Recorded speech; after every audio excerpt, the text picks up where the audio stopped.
No programa de hoje, a gente vai falar sobre transformação de vida, mudança de vida, principalmente depois dos 40, naquela fase em que a gente pensa que tá tudo certinho, tudo se estabilizou, vai ficar assim para o resto da vida. Aí, pumba, não.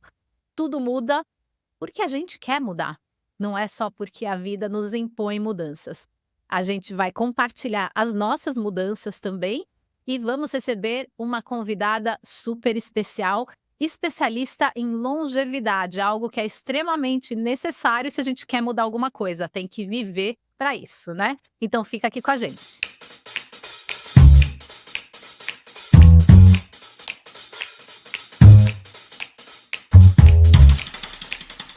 Olá, gente fina, elegante e sincera. Aqui, ó, o E Sem Desculpas. Eu sou a Sil Curiati e junto com as minhas amigas Rogéria Viana, aqui de Nova York, Cíntia Maffei, lá de São Paulo, a gente faz esse papo, esse é o E, sem pedir desculpa pra ninguém, porque passou da hora da gente parar com essa mania. Se você gosta do que tá vendo por aqui, assina nosso canal, compartilha, comenta, conta pra gente o que você quer ouvir e a gente vai conversar com vocês.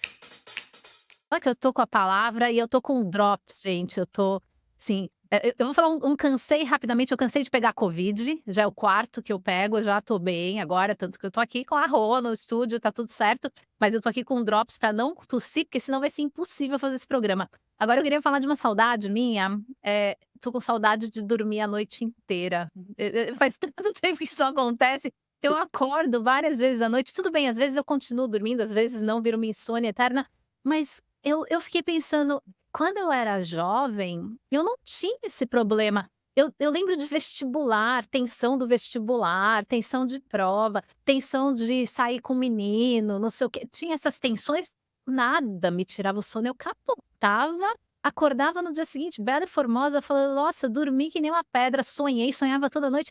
Não acontece mais isso hoje, gente, eu tô com saudade. E você Compartilho. acorda muitas vezes ou é só, tipo, um certo horário, 4 da manhã, 3 da manhã?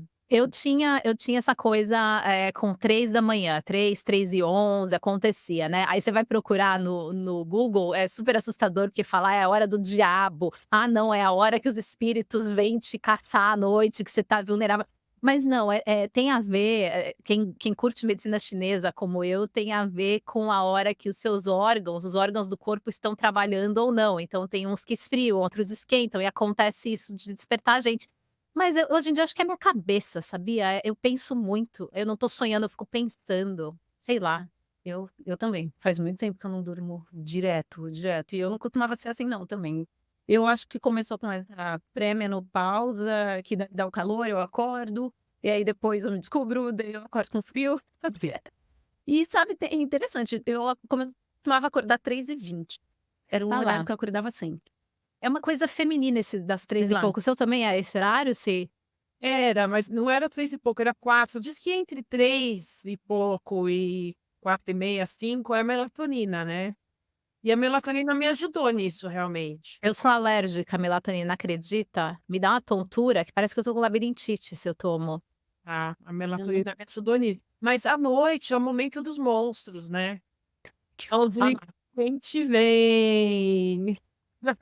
E os já seus monstros, né, então é normal. que já nem sou eu impressionada, também fica sou, não, fica mas é falando monstro, você. são esses monstros da nossa São os cabeça, não são os monstros que curtem internos. Os é, medo, né, é inseguranças, é isso, esses são os monstros. É. é terrível. O meu é o desafio. Estamos em julho, a gente piscou e o ano já está na metade. E aí, para mim, o desafio tem sido organizar o meu tempo. Gente, eu não tô conseguindo pra fazer as coisas, porque Mas você faz um monte de coisa. eu ganho pouco e eu não dou conta. Então, eu acho que a administração do tempo, para mim, tem sido um desafio há algum tempo, mas eu não sei, parece que o tempo está passando rápido, né? Você vê, já estamos em Passa mais rápido julho. mesmo. Quem não se surpreendeu que a gente já está em julho, levanta a mão, É. gente, porque olha. O meu também é um desafio, mas, que tem me irritado muito, então eu tenho Então é um feito cansei coisas, junto. é. Mas é um desafio social, na verdade, né. Já é um tempo que eu venho escutando isso e agora eu falei: "Deixa eu olhar isso de perto". E a gente não tem políticas públicas, e nem medicamentos, nem tratamentos para climatério e menopausa no SUS. Nós temos 28 milhões de mulheres passando por isso. Isso é pesquisa do IBGE. E nós não temos. O Comitê de Direitos Humanos acabou de passar um projeto de lei, de fazer uma solicitação, né, protocolar um projeto de lei para que haja tratamento com medicamentos, com médicos especializados no SUS, mas isso é um projeto estadual, foi protocolado dia 25 de maio, ou seja, isso vai demorar para sair. E aí a gente vê esses movimentos a favor do aborto, que nós tivemos, que tem que ter mesmo, mas tem, tipo, isso é uma coisa que eu não sei te dizer, não dá para comparar, né? Mas assim, são 28 milhões de mulheres, sabe? É que é um tabu, né, começar a falar em menopausa, publicamente há muito pouco tempo, Sim, né. exato. Mas, assim, o que eu tô é um desafio e o que me irrita é que o povo brasileiro, eles não saem à rua para conseguir políticas públicas. Eles saem em defesa de alguma coisa que retrocedeu, alguma coisa que não, mas assim, sabe, isso eu nem fiquei sabendo quando foi feito esse projeto de lei e que entrou dia 25, sabe? Era um belo motivo para sairmos às ruas e pedir emergência nesse projeto de lei, né? Então, assim, eu acho que nós precisamos ficar mais atentas e começar a fazer um planejamento aí, sabe, um apoio social da gente sair às ruas. A gente tem que intervir nas políticas públicas. Eu acho que falta atenção em entender o que está mudando, o que vai me afetar aquilo, parar para pensar, então prestar atenção, ler a notícia e entender aquilo para daí começar essa conversa do sair nas ruas e pedir. Eu acho que falta quando a gente falava, eu não sei se ainda se diz isso, mas fala-se que o povo brasileiro é muito pouco politizado, acho que é muito por conta disso, porque, justamente sai para protestar alguma coisa que já aconteceu e não para, poxa, aconteceu aqui no papel e isso vai afetar minha vida daqui a pouquinho, ó, deixa eu prestar atenção nisso, né. Exato, exato. Mas talvez também porque menopausa não é doença, né, e Pois é. como não É é um problema doença masculino, não é um problema masculino. Se fosse, também, não é um problema masculino e não é uma doença, mas é uma coisa que impacta fortemente a nossa qualidade de vida, o nosso bem-estar, a nossa produtividade, então esses pontos não são considerados, né. Eu lembro que, acho que 2 anos atrás, começou a se falar de inserir envelhecimento na cartilha de doença como chama o órgão, a OMS, né, uhum, o órgão mundial de saúde. A Organização Mundial de Saúde. E houve um protesto gigante principalmente nas redes sociais, as pessoas que falam de etarismo e tal, elas falaram muito: "Isso é ridículo, envelhecer não é doença, etcétera". E eu falei: "Vocês estão errados". Se você olhar o blueprint, o papel que explica uhum, sobre isso, a partir do momento que você caracteriza algo como doença, você consegue verba para pesquisa, você consegue, catalogar sintomas e entender como que alguns são, contornáveis, outros não são contornáveis, enfim, é uma coisa super boa colocar uhum, esse tipo de coisa, uhum. menopausa, envelhecimento, como doença, porque isso só te dá mais recursos e não menos, né. Tem um medicamento no SUS que não dá para todas as mulheres. A maioria delas são tratadas, sim, como um problema psicológico que elas estão passando, falta de conhecimento dos profissionais, e é receitável, antidepressivo. Ah lá, é. Então, assim, Belo é desafio, amiga. um grande desafio. Hoje a gente vai estar falando também, eu acho que sobre um pouco disso, mas é um desafio que a gente precisa começar a pensar, tipo, como vamos fazer, sabe?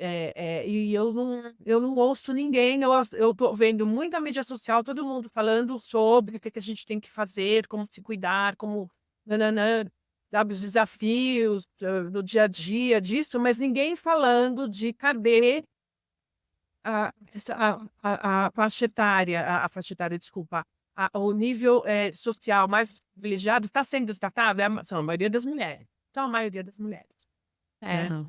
Sabe, assim, então, cadê as leis, o que que a gente tem hoje, o que que não tem, tá faltando isso aí.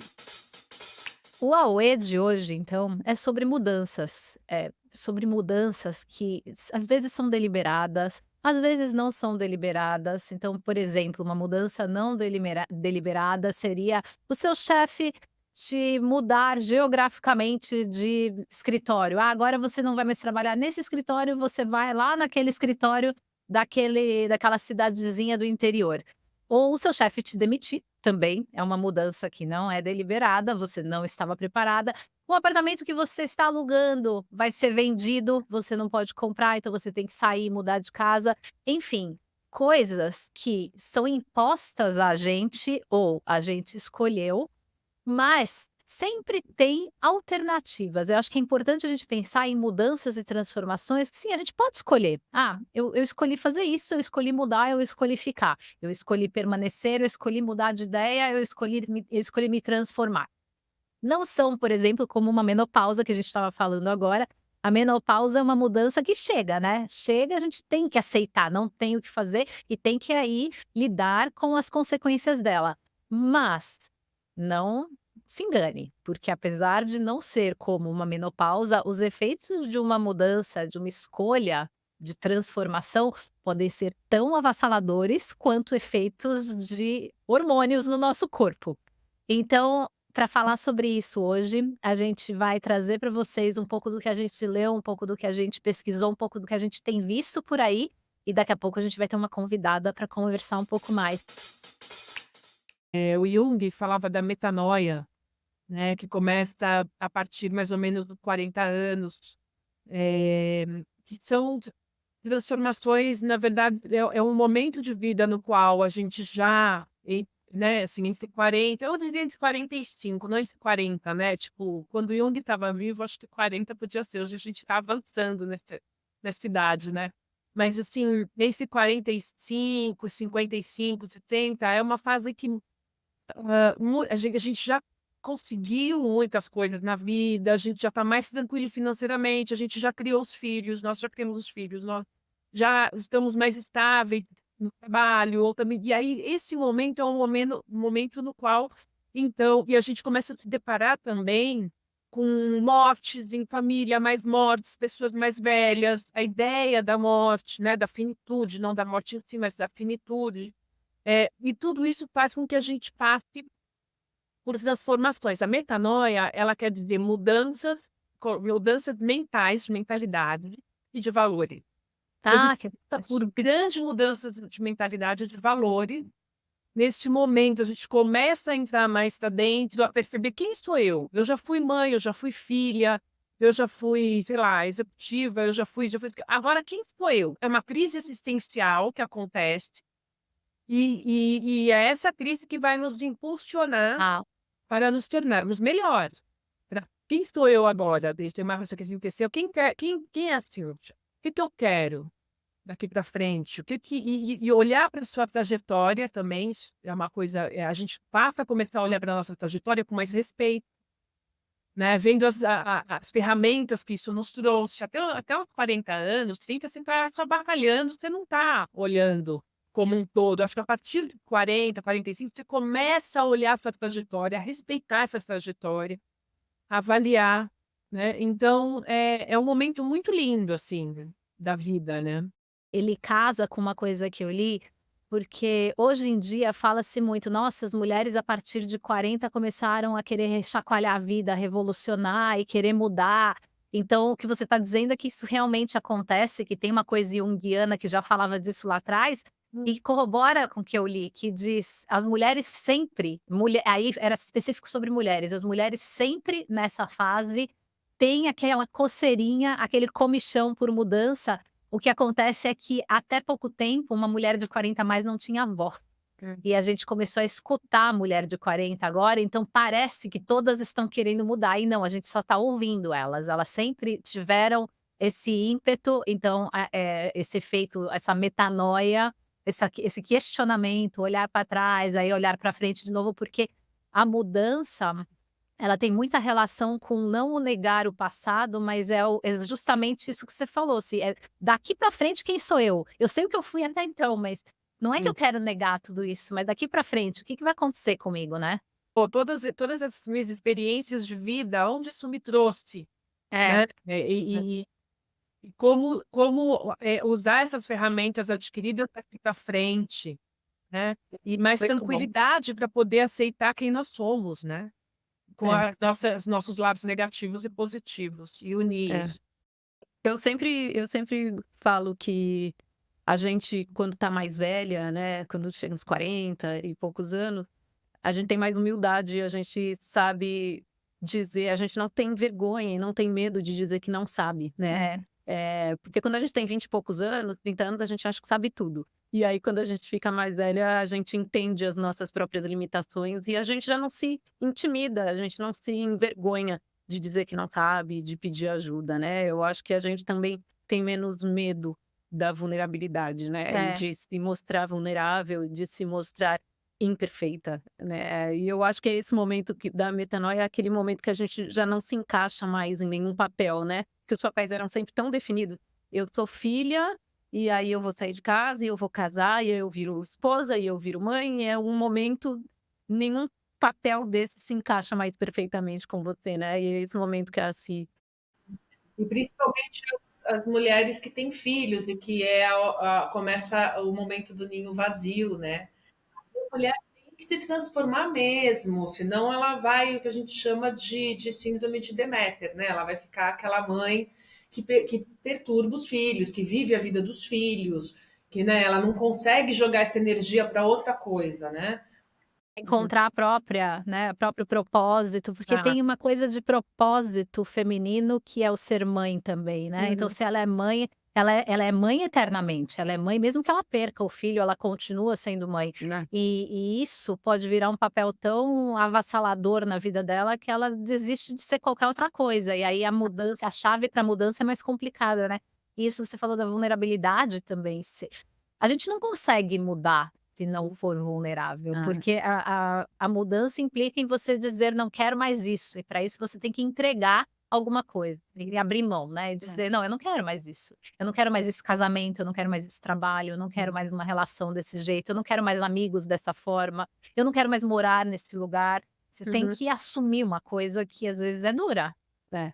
E outro dia eu li uma matéria dizendo que eu achei muito interessante até, que as mulheres nesse momento, né, que elas querem mudar e que elas querem, principalmente profissionalmente falando, né, eu li uma matéria falando que quando uma mulher olha uma vaga, por exemplo, de trabalho, ela só se candidata àquela vaga se ela cumprir 100% dos requisitos que estão sendo solicitados aí, enquanto o homem, ele se candidata quando ele tem 60%. Quando ele tem Essa 60% ali, ele já se candidata. A mulher não, a mulher ela só se candidata se ela tiver 90, 100% ali dos requisitos. E eu acho isso interessante, porque é essa a cobrança que a gente tem sempre, né, da perfeição e de você tem que sempre se encaixar e a gente não se arrisca. E é nesse momento que a gente se mostra vulnerável e tem que se arriscar e tudo mais. Você sabe que isso que você está falando também ele é mote do meu trabalho, né, o trabalho que eu faço no Story tem muito a ver com isso, com empoderar as mulheres para que elas não achem que elas precisam ser 100%. Uhum.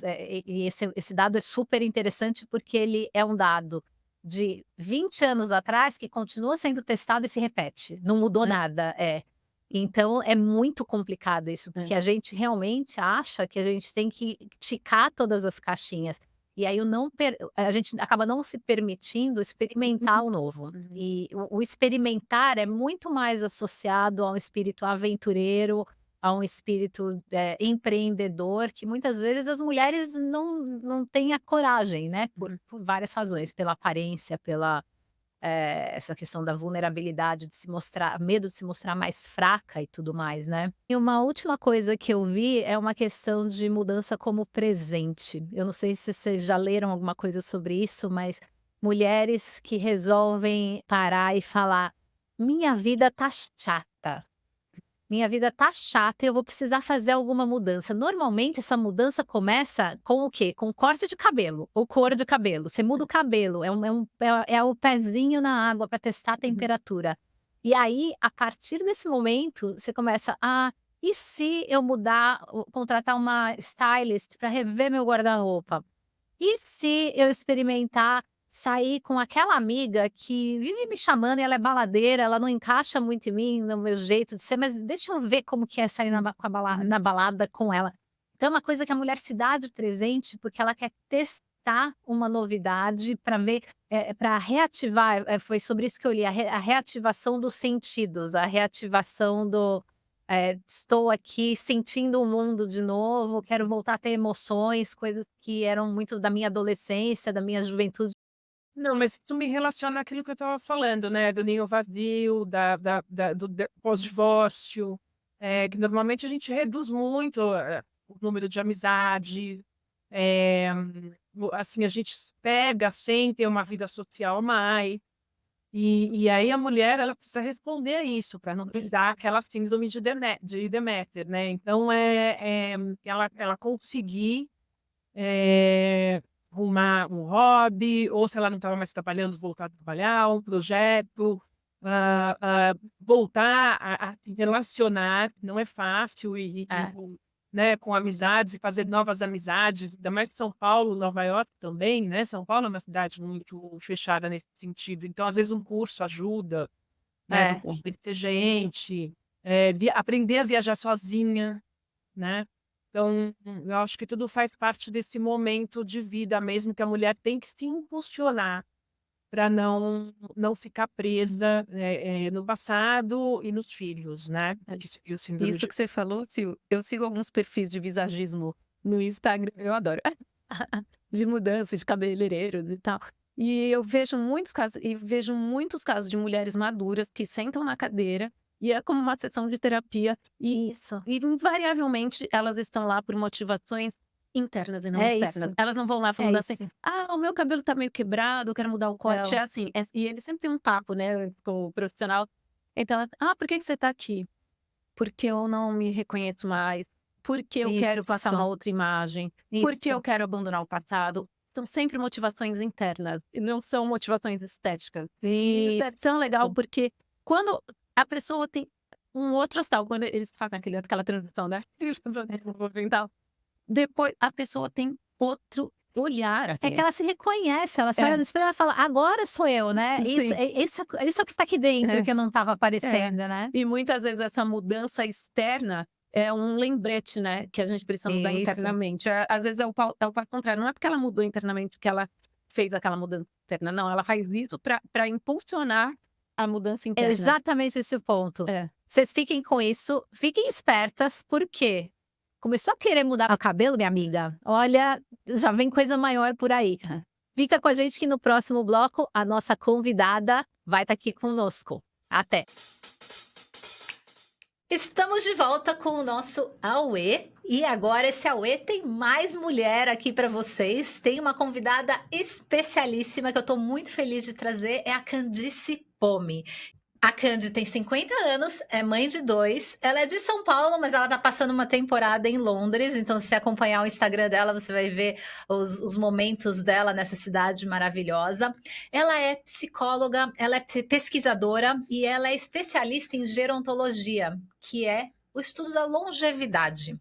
E a gente falou sobre isso, da importância da longevidade se você quiser mudar qualquer coisa, né? Você precisa viver bastante, você precisa planejar a sua vida, e ela faz isso hoje. Ela já teve uma carreira corporativa de 26 anos e hoje ela ajuda marcas, ajuda pessoas, empresas a caminharem estrategicamente com sabedoria, com conhecimento em direção à longevidade, a um envelhecimento, à maturidade saudável. Candy, a gente está muito feliz de ter você aqui com a gente. Seja bem-vinda. Prazer enorme estar com vocês, gente. Vim aqui para escutar, para aprender e para dividir um pouco da minha trajetória. A gente quer que você fale muito, viu? A gente que quer te escutar. A minha primeira pergunta, a nossa primeira pergunta aqui é sempre: qual a sua história? Conta pra gente um pouco de você. Olha, então eu tenho 50 anos e, inclusive, eu tô aqui na casa de uma amiga que me falou assim, Candice, a gente saiu do mundo corporativo para poder contar histórias longas, porque sempre que a gente estava no mundo corporativo, a gente tinha que ser rápida nas nossas histórias. Então, partindo desse ensejo, eu sou psicóloga de formação, mas logo que eu me formei, eu entrei como trainee na Unilever, onde eu fiquei 17 anos em marketing, mas a minha casa corporativa sempre foi a área de inovação e consumer insights. E data analytics depois, Então, eu sempre cuidei dessa coisa de entender o consumidor e contar histórias, né? Essa coisa do storytelling sobre o que a gente precisa fazer para deixar o nosso consumidor satisfeito, feliz, enfim, com coisas que talvez nem ele saiba que ele precise. Então, a minha área da psicologia sempre foi usada para desvendar esses mistérios, para entrevistar gente, para tentar saber o porquê eles escolhiam da maneira que escolhiam. Depois da Unilever, eu tive mais 9 anos na Kimberly-Clark, então eu digo que meus casamentos foram longos na vida corporativa e na vida afetiva. Então, eu tive 17 de Unilever, 9 de Kimberly-Clark, onde eu formei a área de Consumer Insights da América Latina, e de lá eu comecei a ter muito interesse, como eu sempre trabalhei com inovação e tendência, me chamava muito a atenção os números, né, a demografia, os dados que mostravam que o nosso país estava envelhecendo numa velocidade que nenhum outro país tinha envelhecido antes. Então, para ter o percentual de idosos que a gente vai ter agora, muito em breve no Brasil, a gente está levando 20, 25 anos, enquanto países como Estados Unidos, França e Japão, que envelheceram antes da gente, levaram 100, 130 anos. Então, a gente está fazendo uma revolução demográfica que muito pouco se fala a respeito, mas que é uma revolução sem precedentes. Então, é muito louco você pensar que pouca gente fala isso no mundo da saúde, né? No trabalho agora as pessoas estão começando a falar por conta do etarismo, mas quando eu comecei a estudar isso há 9 anos atrás, eu comecei a estudar porque eu trabalhava com uma categoria de fraldas geriátricas. E era um público que ninguém queria falar, que era muito difícil desvendar, e que eu fui posta à prova na minha capacidade de pesquisadora, porque não é entrevistar como você entrevista outras pessoas, né? E para quem trabalha no mundo corporativo sabe que as pesquisas de mercado, elas acontecem numa faixa etária de 18 a 55 anos. E quando eu fui trabalhar com essa categoria, eu tive que começar a entender como falar com pessoas acima de 55 anos. Então, nenhum instituto de pesquisa, nenhuma organização sabia como chegar nessas pessoas para falar de um tema tão árido, tão difícil. E foi aí que eu comecei a estabelecer novos formatos de pesquisa, novas maneiras de realmente entrevistar pessoas, e comecei a me apaixonar por isso. Eu também venho de uma família longeva. Eu sou a primeira neta de uma avó que faleceu com 98 anos e que viveu muito bem e morreu muito bem. Então, eu tive muito a aprender com essa avó. Então, conectando todos os pontos, como Steve Jobs diz, a gente só entende lá na frente por que a gente conecta, né? Por que a gente fez o que a gente fez. E aí, em 2022, eu me desliguei da corporação. Na verdade, eu fui desligada. E me foi oferecida uma expatriação que eu não podia aceitar, porque eu estava no meio de um divórcio, depois de 21 anos de casada, com 2 filhos adolescentes, e eu me vi tendo que resetar o meu avatar. Aquilo que eu tinha criado durante aquele período todo não me servia mais, nem do ponto de vista profissional, nem do ponto de vista pessoal. Então, é como se eu tivesse esgotado as minhas ferramentas pessoais e profissionais naquela etapa da minha vida, que foi entre 2021 e 2022. Com isso, eu comecei a fazer meu novo negócio. Então, eu fiz uma pós-graduação em gerontologia e comecei a estudar sobre envelhecimento e pesquisar sobre formas de envelhecer de maneira ativa, saudável e responsável. E com isso, eu comecei a atender. Voltei para a clínica, voltei para a área de saúde. Então, eu atendo pessoas acima de 40 anos que querem planejar esse desenvolvimento. E como a corporação não sai da gente, eu também atendo corporações e marcas que querem não só treinar o seu público interno em letramento sobre longevidade, como também marcas que querem inovar, criar novos produtos, novas formas de se comunicar com esse público. Então, eu atendo pessoas e atendo corporações, fazendo da história longa o que eu faço hoje na minha vida atual. Cande, eu vi recentemente uma entrevista do Pedro Bial dizendo que a gente está passando por uma grande transformação social, né, que é a do envelhecimento. E que antigamente era vendida a ideia de que a juventude era a fase legal da vida e a velhice é aquela fase, assim, fundo do poço, acabou. O que precisa para a gente mudar essa mentalidade? Você acha que a gente está no caminho, assim, para a gente mudar essa mentalidade? Eu digo em termos de sociedade, assim, não eu ou mulheres especificamente. Eu acho que como sociedade, a gente passar a entender que e nem digo velhice, né? O amadurecimento, esse processo de envelhecimento também pode ter seus pontos positivos e também é uma fase muito valiosa e muito produtiva. Eu acho que a nossa geração, ela tem um papel extremamente importante, porque a gente está vivendo essa longevidade de uma maneira totalmente diferente das outras gerações. O fato da gente estar expondo diferentes maneiras, um menu diferente de envelhecimento, já vai trazer para as gerações seguintes, pelo menos mais opções com relação à velhice. Quando eu olho mulheres mais velhas do que eu, que estão vivendo uma vida interessante, com muita curiosidade, com contentamento, porque a gente romantiza, né, gente, a felicidade. A gente acha que a felicidade ela é perene e que ela acontece quando a gente é jovem, bela e potente. A gente não entende que, primeiro, a beleza ela alcança espaços diferentes e dimensões diferentes ao longo de uma longa vida. Eu olho mulheres belíssimas de 80 anos, eu estava agora na Holanda e agora estou aqui em Londres, mulheres lindíssimas com 70 anos, 80 anos, levando a vida delas, andando de bicicleta, fazendo... claro que tem, né, um privilégio todo de uma sociedade que enriqueceu antes de envelhecer, que é diferente da nossa, e a gente tem que fazer esse recorte de privilégio. Mas eu acho que a gente não foi educada, e principalmente visualmente, a olhar o velho como belo, a olhar o velho como potente em outras dimensões. A gente ainda está muito conectado com a potência pós-industrial, que é volume de horas, volume de força, né? E uma vida de uma agenda ocupada em todos os seus espaços. Então, a potência e a prosperidade financeira, ela está muito conectada a uma juventude sem tempo, né? Sem tempo para si, sem tempo para o outro, sem tempo de estar aqui numa conversa gostosa com outras mulheres. E quando a gente vai avançando na idade, eu espero que os meus filhos possam olhar para a maturidade e falar assim, poxa, eu quero ser uma velha que nem minha mãe, eu quero ter uma velhice que nem a da minha avó. Por quê? Porque tem coisas legais nesse momento de vida. Eu, por exemplo, com 50 anos, fora do mundo corporativo, é a primeira vez que eu estou podendo olhar para a minha saúde e realmente me cuidar e falar, eu vou fazer o meu treino num horário que é bom para mim, para o meu ciclo circadiano, não o horário que cabia na minha agenda. Eu tenho uma agenda hoje que eu estou inserida dentro da minha agenda. Antes, a minha agenda não tinha horário para mim, tinha horário para outras coisas, mas não tinha horário para mim, né? O meu horário para mim era fora do horário decente, né? Gostoso, prazeroso.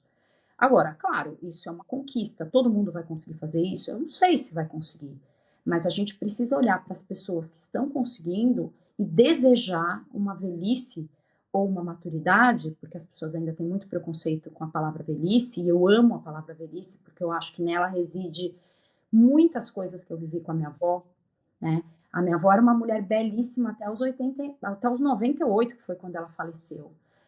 Minha avó era uma mulher potente mesmo quando ela não costurava mais, quando ela não saía de casa. Ela tinha potência nas palavras, ela tinha potência na hora de dar um conselho, ela tinha potência na hora de concatenar um almoço de família. E eu acho que a gente não aprendeu a ver a potência ao longo das décadas ressignificada. Não só a potência, a beleza, né? As relações afetivas, o amor, o sucesso. Eu me pergunto muito o que era sucesso para mim aos 20 anos. E o que é sucesso para mim hoje? O que era riqueza aos 20 anos de idade? O que era ser rica aos 20 anos de idade? Poxa, era ter um salário que pagasse os meus luxos e me deixasse independente. Riqueza para mim hoje é pagar as minhas contas, minimamente. Eu não tenho desejo de possuir muitas coisas mais, mas que o que eu produza me dê direito e me dê prazer de usufruir de experiências. E essas experiências, elas muitas vezes não são luxuosas, elas são experiências muito simples, né? Como poder estar aqui um mês com amigas queridas e numa segunda-feira a gente poder estar cozinhando juntas o almoço. Isso para mim é ser rico, isso para mim é ser próspera.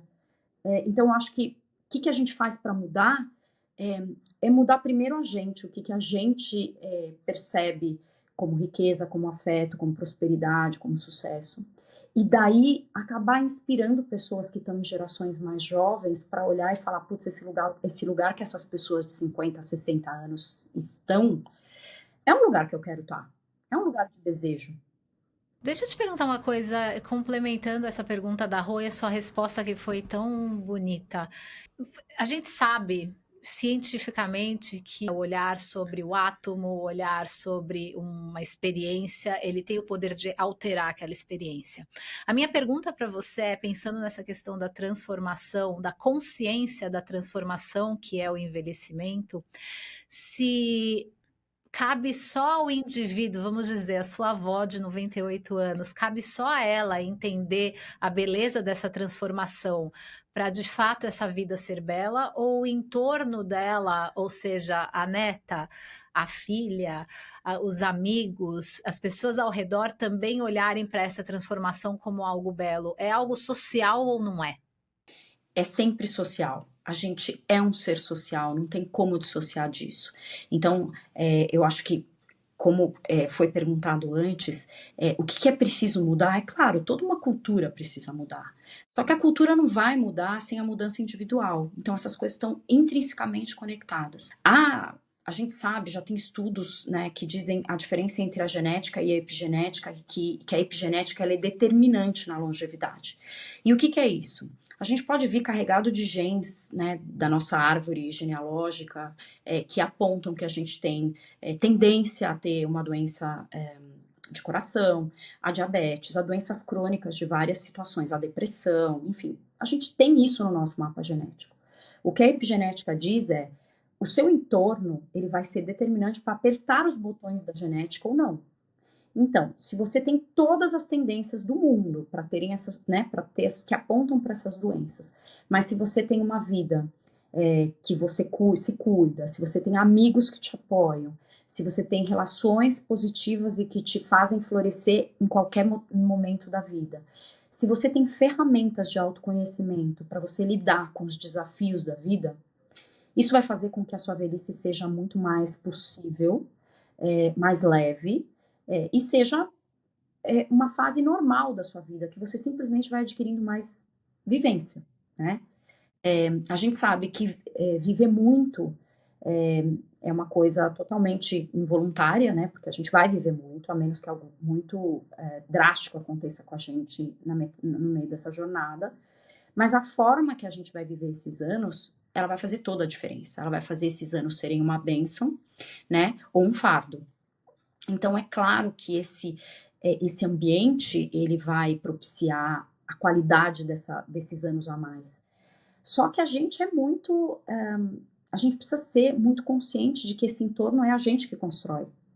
É a gente que constrói. É a gente que escolhe estar numa relação tóxica por mais tempo. A partir do momento que a gente tem a consciência de um relacionamento tóxico, ficar nele é do nosso total controle. Estar em um ambiente que favorece a minha saúde, ter amigos que cuidam da própria saúde, escolher essas amizades, também está dentro de uma certa forma do nosso controle. Eu estou dizendo aqui coisas que a gente tem controle e coisas que a gente não tem.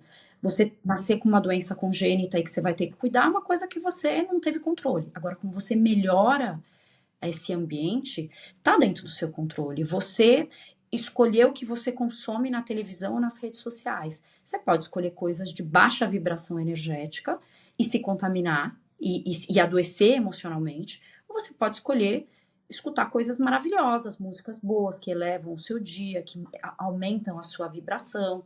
Então, eu acredito muito nisso, o que você pode escolher para a sua vida, e cada vez eu venho acreditando mais, porque eu acho que quanto mais a gente vai fazendo escolhas, é como se fosse um grande algoritmo da vida. Você escolhe 2, 3 coisas, a vida vai te apresentando outras no mesmo caminho. E se isso funciona nas redes sociais e na tecnologia, isso funciona na vida também. Então, o ecossistema, ele é poderoso, mas a gente pode escolher. Eu tenho algumas perguntas, mas uma que me surgiu agora com você falando isso, quando nós, e você falou, né, quando a gente vai ficando mais velho, os nossos desejos vão mudando, a nossa morada da felicidade, onde está a felicidade, muda mesmo, né? Mas isso, talvez, e aí é a minha pergunta, você percebe que as pessoas que estão mais tranquilas, que conseguem ter essa tranquilidade, chegar nessa tranquilidade aos 40 e poucos, aos 50 e poucos, aos 60, foram pessoas que viveram a sua vida, os seus momentos intensamente.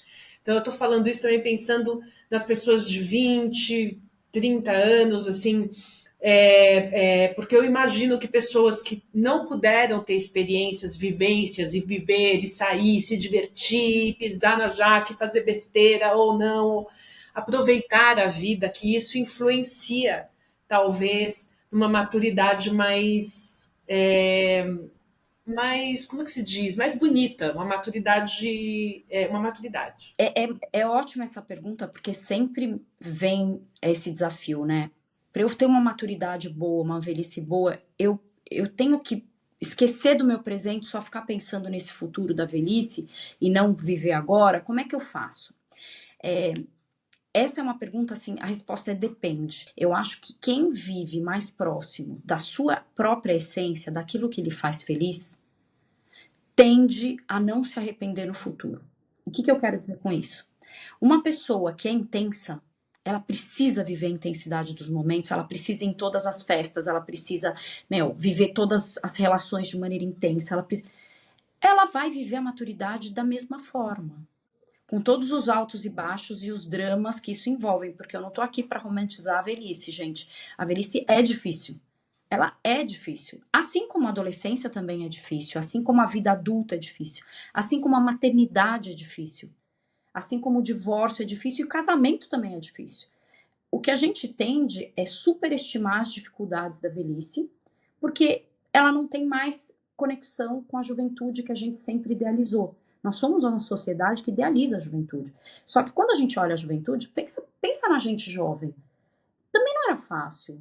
Se aceita, se sentir potente no trabalho, mostrar seu valor, se relacionar e medo de não se relacionar e medo de não ter uma vida afetiva, né, a contento. Então, assim, a gente tende a subestimar as dificuldades antes, né, do começo da primeira metade da vida e superestimar as dificuldades da segunda metade da vida, por toda a cultura de juventude que a gente tem. Essa questão de viver tudo para viver depois, o que eu vejo é que nós somos essa primeira geração que vai viver 100 anos de maneira totalmente involuntária. A gente vai viver 100 anos.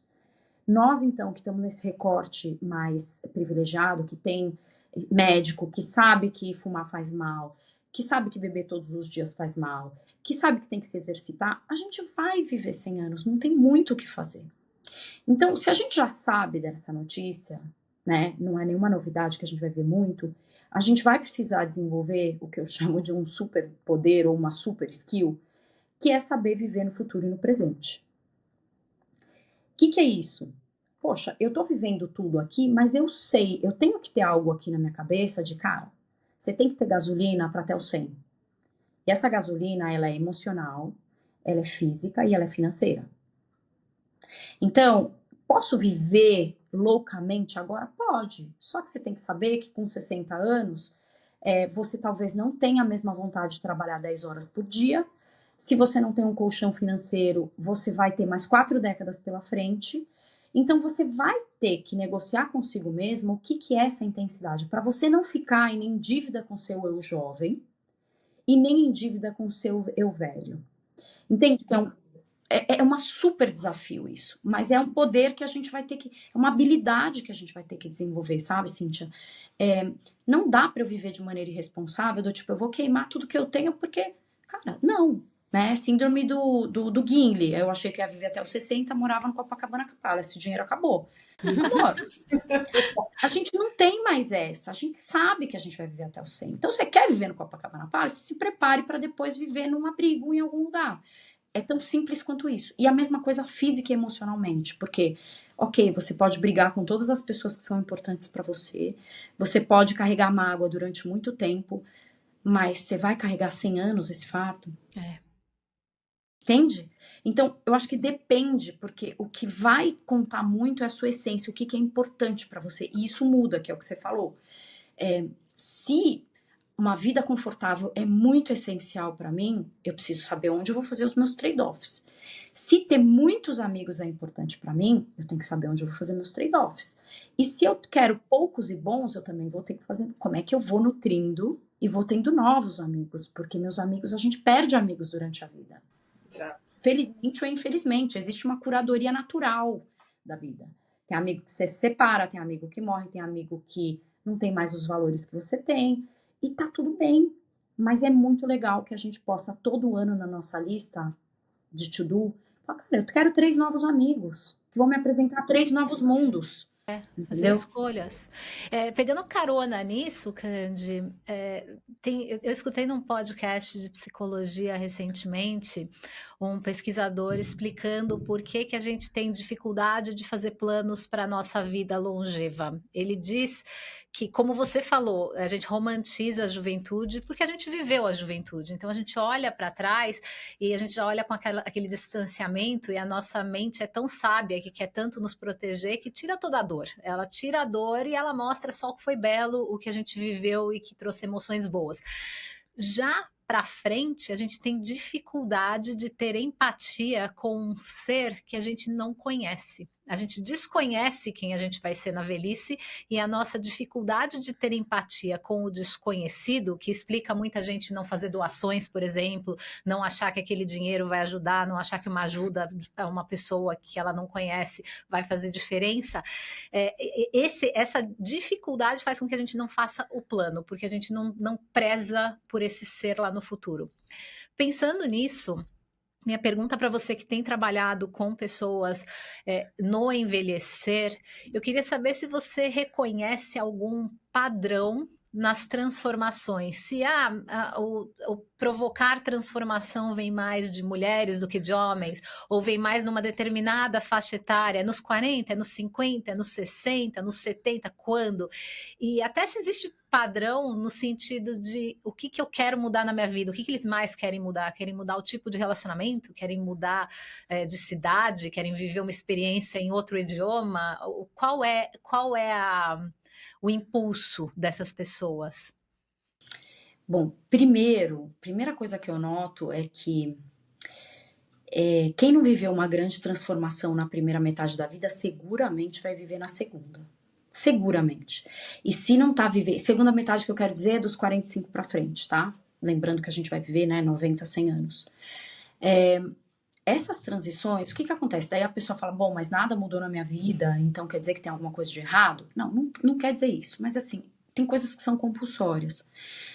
Tem uma questão biológica, né, que você se percebe gostando de coisas diferentes ou se atraindo por conteúdos diferentes, e você começa a notar essa diferença, esse desejo de mudança interno, né, que eu peguei um pouco da conversa aí no começo.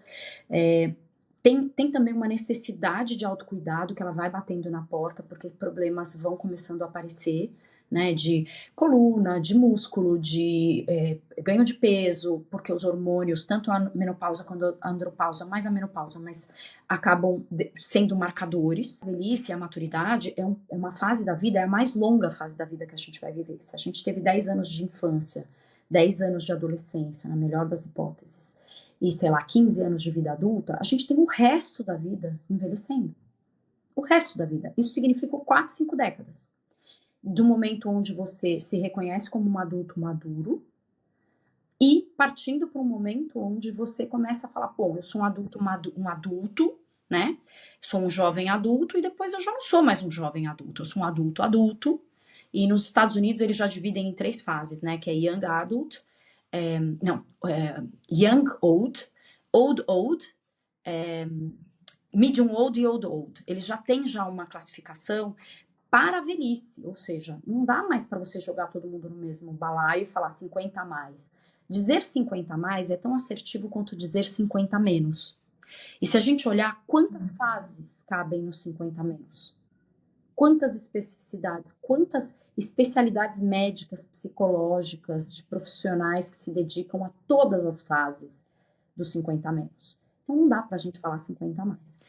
Quando você fala assim, que mudanças estão ocorrendo, elas acontecem de toda sorte. A gente sabe que, por exemplo, o aumento do divórcio grisalho foi significativo pós-pandemia e que muito é iniciado pelas mulheres, que vem dessa realização, dessa conscientização de que, bom, se eu vivi até os 60 e se eu tô mais ou menos satisfeita com o meu relacionamento, Se eu vejo potencial de melhorar e de ter uma vida interessante, tudo bem, eu sigo aqui. Mas se eu tenho uma vida que eu já não gosto e eu vejo que eu vou ter que viver mais 40 anos desta vida que eu não gosto, são as mulheres que estão tendo a iniciativa de terminar com um casamento. Se antigamente, no século passado, você se separar com 60 era uma total loucura, por vários motivos, tá, gente? A gente sabe que a independência financeira das mulheres não era como é hoje, a questão, a pressão social era enorme, uma mulher divorciada era quase considerada como uma prostituta, essa que era a verdade. E, no final das contas, hoje a mulher tem um pouco mais de independência financeira e ainda que ela não tenha, ela se sente no direito de olhar para aquela vida e falar, não quero mais disso, eu já enjoei, eu quero uma vida diferente. Pensando em gênero, sim, vem mais pelo lado das mulheres, as mudanças, assim como autoconhecimento e autocuidado também vem mais pelas mulheres, tá? Isso é visível. Então, por exemplo, nas minhas mentorias, nos meus retiros, nas minhas palestras, 98% são mulheres. Mas eu sempre digo, não precisa ir muito longe, é só você entrar numa sala de teatro sábado à noite e contar quantos homens tem. Tem grupos de mulheres, tem grupos de mulheres que estão viajando sozinhas, tem grupos de mulheres que estão indo para retiros para se autoconhecerem, para curar suas dores, para se melhorarem como pessoa. E o homem, ele está muito atrelado ainda nessa geração à carreira profissional. Então, toda fonte de prazer, de contentamento, de valorização, de sociabilidade vem do mundo profissional. Quando esse homem se aposenta, esse homem se vê perdido em vários aspectos, porque ele perde os amigos, ele vê uma saúde que nem sempre está muito boa, porque ele pensa, eu vou cuidar da saúde quando eu me aposentar, eu vou viajar quando eu me aposentar, eu vou estudar quando eu me aposentar, então tem um depósito, uma esperança idílica no pós-trabalho, e que muitas vezes, se essa mulher e esse homem se estiverem juntos, se eles não tiverem um acordo, a mulher está querendo ir para o teatro e para o mundo, para uma vida pública, e o homem está querendo se retirar para uma vida privada. Então, é aí que muita coisa se enrola, né? Porque a mulher, ela tem um desejo ainda guardado de querer viver uma vida que ela não viveu. Cande, eu tenho uma questão para você, que é a seguinte: você não acha que quando chega nesse momento, né, da velhice, né, ou da jovem velhice, eu acho que o que acontece, e eu tenho sentido isso, é a minha dificuldade em entender agora o que são os planos a curto prazo, médio prazo e longo prazo, porque eu acho que toda essa concepção muda pra gente, né? Então, por exemplo, outro dia eu estava conversando com um amigo falando, pensando em financiar um imóvel, e ele virou para mim e falou assim, você vai financiar um imóvel em 30 anos, você vai pagar esse imóvel até os seus 80 anos. E aí eu parei e pensei, gente, eu não posso ficar pagando financiamento até os 80 anos. Então, eu acho que isso, hoje em dia, é uma coisa que é muito mais presente, assim, nos meus planos, né? Essa realização, assim, de que, de repente, todos os nossos planos têm que virar planos a curto e médio prazo, né? Você acha que isso a gente precisa pensar de uma outra forma nessa coisa dos planos? Como a gente classifica agora planos a médio, curto, médio e longo prazo? Será que a gente não pode mais ter planos a longo prazo? Você não planeja uma transformação lá na frente, né? Tem que mexer agora. Porque por mais que se diga, né? Tudo bem, vamos viver, vamos como, né, espécie agora, viver até os 90, 100 anos, obviamente a gente já está mais perto do fim do que, né, do início, e a gente não sabe até quando vai, né, essa é o segredo e o mistério da vida, mas eu estou sentindo muita dificuldade agora em entender como classificar os meus planos. É o que eu faço, por exemplo, nas minhas mentorias. Eu acredito que a gente tem que se planejar na segunda metade da vida em ciclos. Tá? A gente tem que respeitar os ciclos. E eu não vejo... A gente aprendeu em corporação, na primeira metade da vida, qual que é o seu plano de onde você quer estar daqui 10 anos? Gente, daqui 10 anos a gente... Who knows? A gente não tem ideia do que a gente vai estar querendo. E também, eu acho isso muito libertador. Eu acho isso de um presente da vida, você poder se imaginar daqui 5 anos... E, de repente, você fala, eu não quero compromisso com esse sonho de 5 anos. Eu descobri agora, faz 3 meses, que me dá muito prazer X, aprender. Eu quero me matricular num curso. E esse curso, sei lá, de 3 anos. Eu acho que longo prazo é 5 anos, na segunda metade da vida, tá? Eu acho que quando a gente fala de ciclos, eu acho que a gente tem que pensar em coisas que a gente pode fazer começo, meio e fim. E que essas coisas, elas te tragam sempre um prazer, antes, durante e depois. Não dá mais pra gente falar, quando eu terminar este curso, eu vou ter uma vida tranquila. Quando eu terminar essa certificação, eu vou poder voltar a me encontrar com as minhas amigas de quarta-feira. Não dá. Simplesmente não dá. Se a gente pensar que a gente tem, a gente construiu, a gente teve uma primeira metade da vida de construções, então construção da nossa identidade, dos nossos amigos, de uma vida em família, de uma profissão, de uma carreira. A gente foi, venderam esse pacote que todas essas construções deveriam acontecer na primeira metade, porque se você tem coisa que você deixou para trás, olha, não sei se vai dar tempo.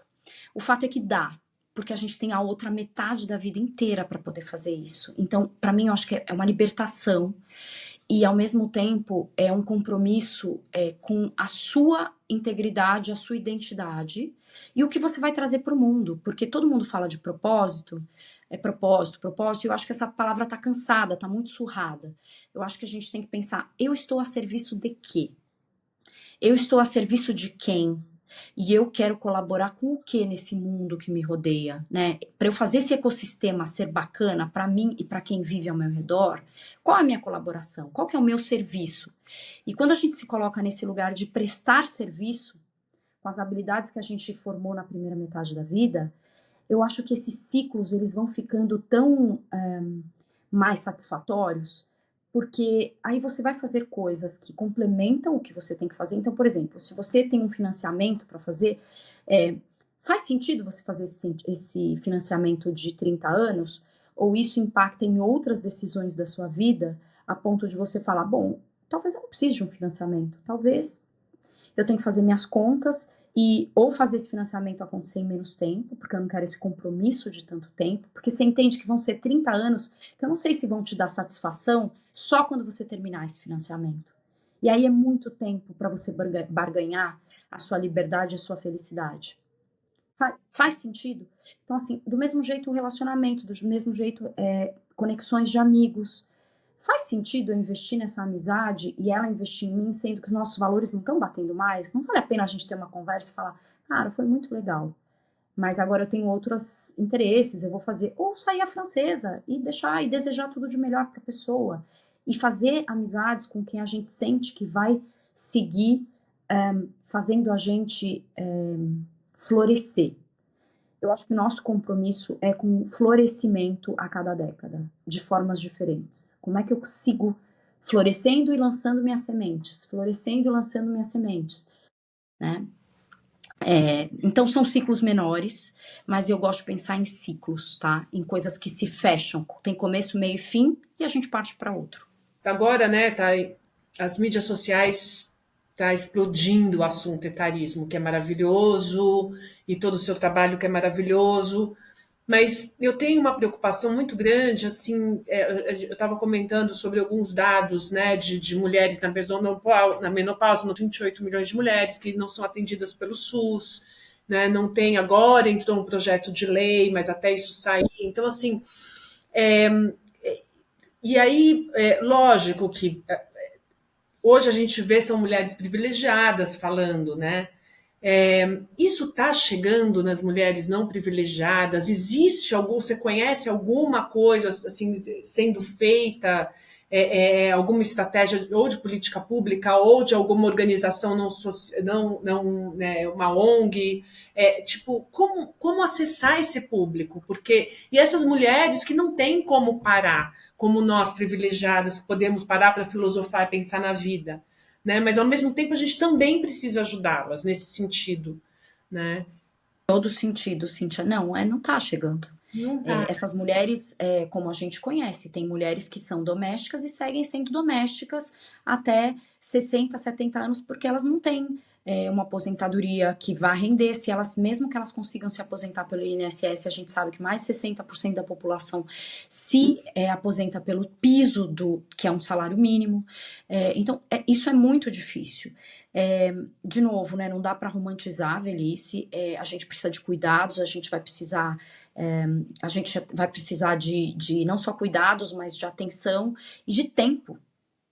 Tempo talvez seja a maior das moedas, porque sem tempo você não consegue marcar uma consulta, sem tempo você não consegue ir ao médico para fazer um exame, mesmo que seja no SUS. E eu acho que essas coisas elas vão precisar ser pensadas e tem muita gente trabalhando em políticas públicas para isso. Eu conheço muita gente que está fazendo um trabalho belíssimo a respeito disso, mas isso vai dar tempo do contingente que a gente tem de envelhecimento. Em 2030, que é logo ali, a gente já vai ser o 5º país no mundo com maior percentual de pessoas acima de 60. E quando a gente fala de percentual num país que tem 220 milhões de habitantes, a gente está falando de um contingente de 6, 7 países da Europa, né? É muita gente. Para dar um upside dessa conversa, eu acho que é muito importante ver também que grana é um grande veículo e um grande viabilizador, mas é preciso ver que a gente tem muitas pessoas deprimidas, vivendo muito mal a velhice, como velhos desassistidos. Eu criei esse conceito de velho assistido e desassistido, porque às vezes a gente tem um idoso na nossa família, que tem todas as condições de ir para um clube, de almoçar com a família, mas ele está totalmente desassistido. Ninguém vai à casa dele, ninguém vai fazer uma refeição com ele, ninguém convida ele para ir ao clube, por mais que ele seja sócio do clube. Então, tem coisas que passam por baixo do nosso nariz, e eu acho que eu sou muito da prática de que a gente tem que fazer dentro de onde a nossa vista alcança. Eu acho que tem muita gente que está trabalhando em políticas públicas e isso é absolutamente necessário.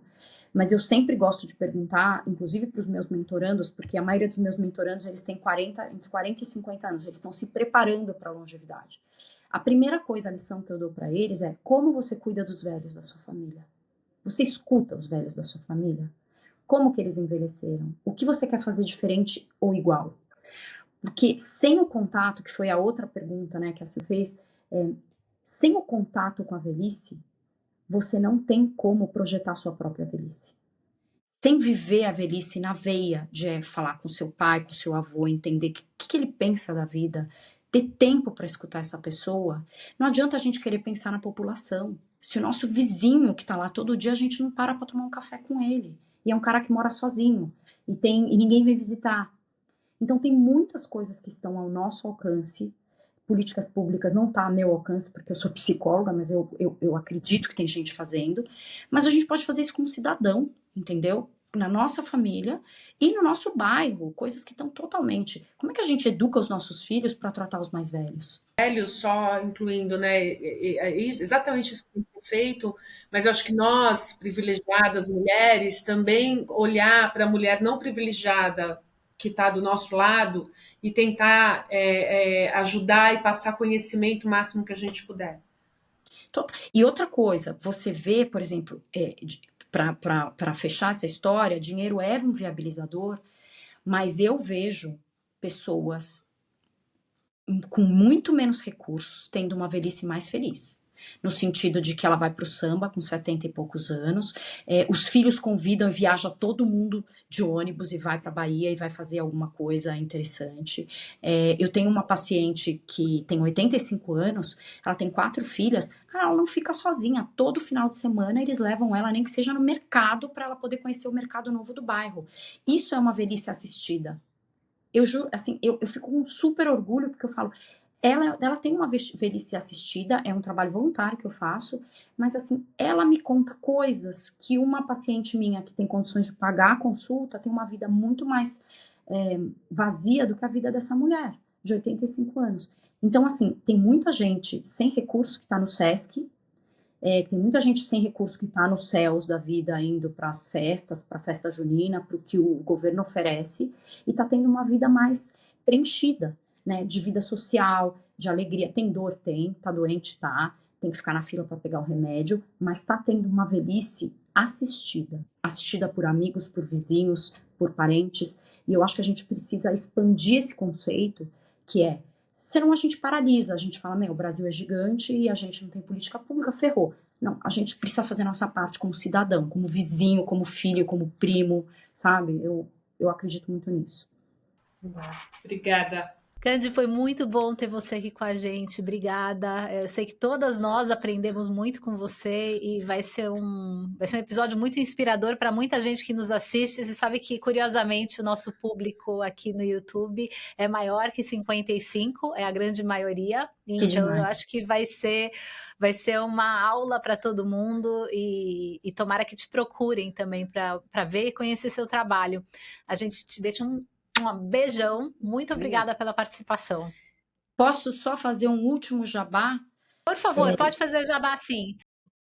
Enfim, além das mentorias, consultoria para empresa, que é o que onde eu trabalho todos os dias, eu faço parte de um projeto lindo que se chama Podcast Tantos Tempos, que hoje a gente está nas plataformas do Estadão também, e que a gente só discute sobre longevidade com convidados maravilhosos e conversas tão boas como essas que a gente teve aqui, para discutir a subjetividade da passagem do tempo, como é envelhecer nesse mundo que a gente está vivendo hoje. E tem rendido conversas lindas, a gente está na 2ª temporada, já com 10 episódios. Então, tanto no YouTube quanto em qualquer outra plataforma, convido vocês a assistirem. É muito bom, eu já ouvi. Muito bom. Obrigada pelas perguntas que foram excelentes, viu? Me senti desafiada aqui. Muito bom. Muito bom. Prazer. E na segunda parte desse programa, que vai ser em outro vídeo, então assista, a gente aqui vai compartilhar os nossos auês particulares, as nossas transformações, as nossas mudanças de vida. Então, não deixe de ver. Recomenda esse episódio com a Candice para quem você acha que vai aproveitar e vai lá, corre para assistir o outro.